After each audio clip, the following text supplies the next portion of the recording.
Sveiki, šiandien noriu parodyti tokį pavyzdį.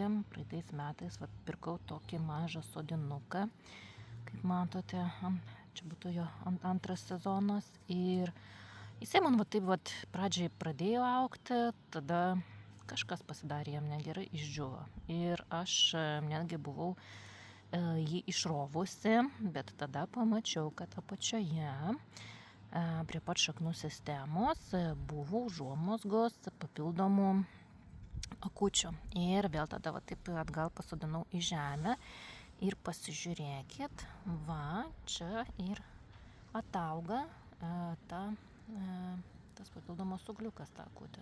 Ir aišku, skruzdės irgi reikės paberti.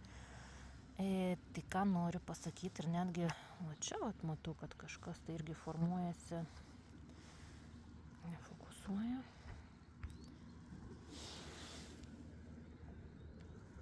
Matot, formuojasi irgi lapukai, akutės. Nežinau, ar kažkas čia bus, bet labai tikiuosi, kad turėsiu vis dėlto Diamond Rouge hortenziją ir kad šitas daigelis, kad jam pavyks vis dėlto užaugti ir